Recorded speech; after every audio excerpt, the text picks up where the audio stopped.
방금 이제 도착을 했고요.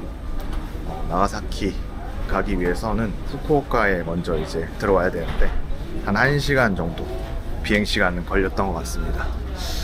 날씨는 한국보다 되게 따뜻하기 때문에 조금 옷차림을 가볍게 와도 되는 것 같고요. 근데 어쨌든 지금 입국했을 때는 비가 오고 있어서 우산도 챙겨오게 되었습니다. 네, 지금 여정이 참 좀 진지한 느낌으로 또 그런 마음으로 시작을 하는데 여러 가지 책을 많이 읽고 글도 읽고 그 분위기에 또 그 생각에 흠뻑 젖어 오시면 더 좀 감상이 색다르지 않을까 이렇게 말씀드리고 싶네요. 네. 나가사키로의 여정은 시작부터 여러 가지 마음과 생각이 얽혀 복잡 미묘합니다. 그렇기에 오히려 책 속에 해답이 있지는 않은지 골똘히 들여다보게 되네요. 제가 이제 침묵 소설을 읽으면서 여기 이제 등장하고 있는 이제 배교의 문제가 왜 이 일본 기독교인에게 중요한 주제가 됐나 하는 걸 이제 살펴보게 됐어요. 그러면서 침묵의 소리라는 또 다른 이제 엔더 수사쿠의 글을 읽으면서 가쿠레 그리스탄이라고 하는 존재에 대해서 다시 발견을 하게 됐고, 이들이 약 300년 정도 숨어 살았다. 그리고 이들이 이제 후미에를 밟으면서도 기독교 신앙을 지켰던 이런 독특한 그리스도인들이었다는 걸 이제 알게 됐습니다. 훨씬 더 제가 생각이 복잡해집니다. 교회 역사를 어떻게, 선교를 어떻게 이해해야 되나, 이제 이게 혼합주의냐 상어하냐, 굉장히 복잡한 생각이 들면서 처음에 가지고 있었던 약자의 선교 이상의 어떤 그런 메시지를 여기서 발견할 수 있지 않을까 생각이 드네요. 갈아타야 하는 기차 대신 한 번에 가는 버스를 타기로 했습니다. 버스로 가는 3시간 동안 생각할 거리들이 참 많습니다. 그래서 그 아버지의, 근엄한 아버지의 그 이미지에서부터 따뜻하고 죄인도 약자도 감사하는 하나님, 예수님의 얼굴도 표현하는데 그거만 읽으면 돼. 난 지금 그거까지 끝났어. 역사 속에 드러난 사건들, 그 사건에 관한 이야기들, 이제 그 속으로 들어갈 시간입니다. 후쿠오카 공항에 도착해서 시외버스를 갈아타고 나가사키로 가는데 차 안에서 본 풍경이 몽롱하고 기분이 아주 묘했습니다. 안개가 자욱하고 비가 내리는 고속도로를 달리면서 이국적인 일본 시골 풍경이 계속 이어졌습니다. 문득 침묵 소설 속에서 로드리고가 이 미지의 일본으로 들어왔을 때 이런 기분이 아니었을까 하는 생각이 들었습니다. 나가사키는 지금 비가 오고 있습니다. 참 뭔가 기분이 되게 가라앉으면서 침착하게 만들어주는 그런 날씨인 것 같아요. 저희가 여기서 또 어떤 것들을 보게 되고 만나게 될지 생각을 많이 하게 되는 그런 분위기인 것 같습니다. 비에 젖은 도시 속에 생각에 젖은 사람들, 침묵에 젖은 신을 찾는 첫째 날 여정은 그렇게 마무리됩니다. 둘째 날 아침부터 길을 나섭니다. 오늘의 첫 번째 목적지는 일본 26성인 순교 기념관입니다. 1597년 2월 6일 도요토미 히데요시의 명령으로 로마 가톨릭교도 26명은 나가사키로 끌려가서 화형을 당했는데요. 이 26명의 순교자들을 기념하는 곳이 26성인 순교 기념관입니다. 니시자카 공원과 26성인 순교지 입구에 왔는데, 여기는 원래 그 순교 성인들을 처형했던 곳을 공원으로 만들었다고 합니다. 순교의 현장, 분위기와 그 사람들의 마음과 신앙의 깊이, 이런 것들에 대해서 생각할 수 있는 것 같습니다. 나가사키 언덕에서 26명의 성인들이 십자가에 나란히 순교한 순간의 형상화한 그림을 보았을 때 말문이 막혔습니다. 특히 그 중에는 12살에서 14살의 어린 소녀들이 있다는 것에 놀라지 않을 수밖에 없었습니다. 그곳에는 유난히 빨간 동백꽃 나무가 많아서 제 눈에 들어왔습니다. 알고 보니 순교의 자리마다 동백꽃 나무를 하나하나씩 심은 것이었습니다. 26성인 순교 기념관은 일본 선교의 배경과 과정, 그리고 순교에 이르는 자세한 역사들을 살펴볼 수 있는 곳입니다. 이 순교의 역사에서 우리는 과연 무엇을 찾을 수 있을까요? 그곳에서는 박해시대의 26명 성인들이 교토에서부터 나가사키까지 끌려오면서 조롱과 수모를 당하고 십자가 처형을 당했던 것과 친묵 영화에서 로드리고 신부가 길거리에서 안장 없는 조랑말에 타고 분변에 맞고 조롱당했던 모습, 그리고 그날 묵상했던 마태복음 27장에 예수님의 십자가 순환 본문이 겹쳐졌어요. 순교 현장에 남아있는 나이 많은 나무와 커다란 돌들은 그 시간을 기억하고 있겠죠. 순교자들의 핏방울이 떨어진 곳에 심었다는 동백은 때마침 붉은 꽃을 피우고 있었습니다. 박해와 고난, 추모와 기념, 역사의 기록은 여기에서 그치지만 순교의 사건은 보이지 않는 이면을 가지고 있습니다. 우리가 찾아야 하는 것은 영광의 뒷면에 있는 것이지요. 이번에 이제 와서 보면서 첫 번째 드는 생각은 좀 더 진지하게 참 많이 마음의 준비를 하고 온다고 했는데 충분히 공부를 못하고 온 게 아쉽다는 생각이 들었어요. 나와 있는 많은 역사적인 이야기들의 그 깊이를 충분히 알고 들었다면, 돌아봤다면 더 좋았겠다는 그런 아쉬움이 있었고, 계속 뭔가- 더 묵상, 순례하며 답을 찾아보면 좋을 것 같아요. 뭔가 더 깊은 것이 있을 것 같습니다. 그럴 것 같습니다. 골목길을 걸으며 잠시 사색의 시간을 가지고 고민에 대한 답을 찾기 위해 다음 행선지로 향해 봅니다. 이어지는 장소는 나가사키 원폭 자료관입니다. 서정훈 총장님께서 여기가 원래는 원폭 투하지가 아니었는데 피해를 입었다 이렇게 이야기를 해주셨어요. 그래서 아, 그럴 수도 있구나. 너무너무 슬프겠다 생각이 들고, 또 여기 뭘 보여주고 있을까. 전쟁의 책임은 분명 일본에게 있습니다. 하지만 책임과는 별개로 무력한 민중들이 무참한 무기로 인해 잔혹한 죽음과 끔찍한 고통을 겪은 것도 사실입니다. 어째서 이런 참사가 일어난 것일까요? 신은 왜 이런 참사에도 침묵하신 걸까요? 저는 나가사키에 투하된 원폭에 대해서 매우 피상적으로만 알고 있었습니다. 막상 현장의 그 참혹함을 재현하는 것을 보니까 말할 수 없는 깊은 슬픔과 제 영혼의 괴로움을 느꼈습니다. 더욱이 추모관으로 갔는데 그것은 훨씬 더 형언할 수 없는 슬픔으로 제가 압도되었습니다. 타인의 고통 앞에 우리는 침묵할 수밖에 없습니다. 그 고통의 무게를 짐작하기 때문입니다. 어쩌면 그래서 신은 침묵하시는 것일지도 모르겠습니다. 우리의 고통을 가볍게 여기지 않기 때문에 그저 함께 아파하며 지켜보는 걸지도 모르지요. 추모관 복도 갤러리에는 생존자의 이야기들이 전시되어 있었는데 그 중에 특히 한 분의 고백을 기억합니다. 그는 진원지 근처에서 사라진 목소리는 들을 수 없다. 그러나 아무리 많은 증언을 모아도 공백은 항상 남아있을 것이다 라고는 메모를 남겼는데요. 엄청난 외상을 겪은 그분의 고백이 우리가 살면서 아무리 이유를 알려고 해도 도저히 알 수 없는 블랭크를 갖고 살아갈 수밖에 없는 존재라는 걸 다시 한번 생각하게 했습니다. 슬픔의 역사 속에서 마주한 감당하기 어려운 공백을 채우기 위해 늦게까지 이야기를 이어가 봅니다. 셋째 날입니다. 침묵의 소리를 듣기 위해 오늘은 조금 먼 곳을 찾아갑니다. 일본어를 잘 모르는데 버스를 타야 하는 상황인데요. 과연 우리는 목적지까지 무사히 갈 수 있을까요?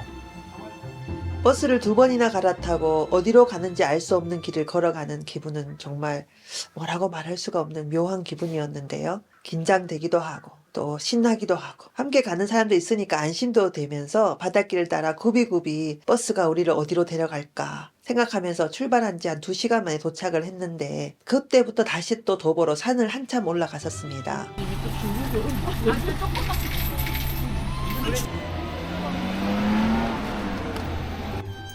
가쿠레 기리스단들이 세웠다는 오노교회를 지금 가고 있는 거죠. 네, 그분들의 신앙이 어땠을지 생각을 하면서 그런 향취가 남아있을지 주위에서 보고 싶습니다. 묻고 물어 드디어 길을 잘 찾았습니다. 영광으로 입혀진 순교의 이면을 보기 위해 우리가 찾은 곳은 잠복 그리스도인들이 모였던 오노 교회당입니다. 이곳은 강에서 순교한 이들이 아니라 약해서 살고자 했던 이들의 신앙의 자리였는데요. 둘째 날 오노 교회당으로 향하는 버스에서 바라보는 푸른 바다는 너무나 아름답고 평화로웠습니다. 엔도 슈사쿠의 침묵의 배경이 된 소토메에 오면 당연히 마음이 무거울 거라 생각했지만 아이러니하게도 너무나 잔잔하고 아름다운 풍경 그리고 따스한 햇살 속에서 그 평화로움만이 느껴졌습니다. 이제는 너무 낡아 1년에 한 번만 사용된다는 이곳. 어떻게 보면 단지 오래된 예배당일 뿐이지만 작디 작은 쓸모에도 상관없이 여기 모였던 약한 자들은 침묵의 소리가 어떤 모양이었는지를 열심히 남겨놓았습니다. 꿀의 그리스탄이라고 하는 존재들을 이제 책을 통해서 알게 됐어요. 근데 침묵의 소리에서 더 자세히 나오더라고요. 도대체 이 사람들이 어떤 사람들인가 여기저기 자료를 읽으면서 그리고 또 박물관 가서 보면서 이 사람들이 집단회심을 했다는 걸 알게 됐습니다. 근데 집단회심을 하면서 결국에는 그 동네에 영화에서 나왔던 그 리더가 우리는 예수 믿자 그래서 다 믿게 되고 그리고 또 굉장히 분리된 독립적인 군락을 형성해 살아가고 있는데 후미에를 밟음으로 또 동시에 다 배교자가 되는 그래서 각굴의 그리스단이 만들어지게 되고 그 사람들이 또 어떻게 보면 이제 기독교 신앙이 뭔지 모르고 회심했다가 집단적으로 또 기독교 신앙이 뭔지도 모르고 다시 또 각굴의 그리스단이 되고 또 갑작스러운 배교의 경험을 통해서 말할 수 없는 고통을 당하게 되는 이 역사적인 그 현장을 보면서 뭘까? 신앙의 본질이 뭘까? 하는 질문도 일어나고 특별히 그런 박해를 경험하는 이 사람들에게는 성모 마리아 상이 굉장히 중요한 하나님의 이미지를 더 조명해 준다. 그래서 어머니로서의 하나님. 그래서 아까 보면서 그 고통을 경험했던 이 사람들에게는 좀 근엄한 아버지보다는 무조건 받아주고 위로하는 그 어머니를 자기들의 어떤 그 신앙의 핵심을 삼을 수밖에 없었지 않았나라고 하는 그런 생각이 들면서 굉장히 마음이 복잡하고 성교가 무엇인가, 상황화가 무엇인가 질문만 여전히 더 가지고 있는데 차마 순교할 만큼은 강하지 못했던 이들, 약하고 무력해서 넘어지고 숨었던 이들. 하지만 그럼에도 신의 침묵 속에서 소리를 듣고자 했던 이들. 그들이 들었던 소리를 쫓아 다시 버스를 타고 한 비석에 왔습니다. 인간은 이토록 슬픈데 주여 바다는 너무 푸르기만 합니다. 깊고 푸른 바다를 조망할 수 있는 높은 곳에 있는 침묵의 비는 인간은 이렇게 슬픈데 주여 바다는 너무나도 푸릅니다 라고 외치고 있었습니다. 저는 거기서 검푸른 바다와 같은 하나님을 느꼈어요. 도성학에서 파란색은 천상의 색으로 하나님의 본성을 상징하지만 검은색은 지옥의 심연인 어둠의 색이지요. 그렇지만 또 역설적으로 눈부시게 밝은 신성한 어둠을 상징하기도 합니다. 수많은 생명의 터전이면서 또 한편 생명을 위협할 만한 힘을 갖고 있는 바다. 늘 활동하지만 멀리서는 고요해 보이기만 하는 신비한 바다를 생각하게 됐습니다. 이다지도 푸르기만 한 바다 앞에 이다지도 슬프기만 한 인간을 그려보면 바다와 인간 사이의 공백이 보입니다. 그 공백 속에 들려오는 침묵의 소리를 찾아 마지막으로 온 곳은 엔도 슈샤쿠 문학관입니다. 이 모든 시간과 사람들을 이야기로 쓴 그는 침묵 속에서 어떤 소리를 들었던 것일까요? 내가 엔도 슈샤쿠를 알게 된 것은 70년대 말이지. 엔도 슈샤쿠가 그때 인사말 했단 말이에요. 그 신문에 보도가 되었어요. 뭐라 그러냐면 일본이 한국 사람들에게 행한 뭐 여러 가지 있지는 않겠지만 용서해달라는 그렇게 말을 했어요. 그 눈물 흘리면서 내가 이 사람이 참 괜찮은 사람이라고 생각하고 보니까 소설을 여러 가지 썼는데 몰라 그리스도의 탄생, 예수의 생애, 침묵 다 이거는 이제 기독교 신앙적인 신학적인 소설. 이 그리스도의 탄생은 여러분 한번 읽어봐야 돼. 신학적으로 굉장히 중요한 책인 것 같아요. 일본 사람들 예수를 안 믿잖아요. 엔도 슈샤쿠가 이것도 하면 예수님이 믿을 만한 분이라는 것을 습득시켜 그런 의도가 좀 있었어요. 이 사람이 한 인간이 신격화되기 가장 어려운 나라가 이스라엘 유대 민족 그렇잖아. 어떻게 인간이 하나님이라 그래? 어느 사회보다도 유대 민족 가운데서 그런 데려온 거야. 그런데 예수님은 왜 신격화 되었습니까? 그 우리가 뭐 성령이 하나님과 끝나? 그럼 예수 안 믿는 사람들을 이야기를 섞듯이 보려니까 스토리를 만들어야 되잖아. 그 그리스도의 탄생이 있어. 예수가 어떤 분이었기에 가장 인간의 신격화되기 어려운 그 사회에서 신격화되었는데 책 한 권 썼는데 자기도 모르겠다. 어떻게 이렇게 무력했던 사나이가 개처럼 살았던 사나이가 신격화되고 사람들에게서 망각되지 않을 수 있을까? 합리적으로 설명할 수 없다. 논리적으로. 나는 만일 여기에 답이 있다고 한다면 예수님의 무력성이에요. 엔도 실사구가 이야기했던 예수님의 특징의 가장 큰 특징은 무력성이에요. 자꾸 나오잖아. 무력성. 파워 그랬으니 난 그게 대답했어요. 그 십자가지. 무력성. 무력성의 역설. 바로 이것이 들어도 들리지 않고 찾아도 찾을 수 없었던 침묵의 소리입니다. 그리고 이 소리를 들었던 이들은 강하지 못해서 비로하고 변변치 못해서 침묵 속에서 들려오는 소리를 기대할 수밖에 없었던 이들이었습니다. 아쉬움을 뒤로 한 채 돌아가는 길을 나섭니다. 어쩌면 참 멀리 돌아온 길이었던 것 같습니다. 여기까지 와보니 비로소 침묵도 소리임을 깨닫습니다. 이제는 그 소리에 귀를 기울여 볼 차례입니다.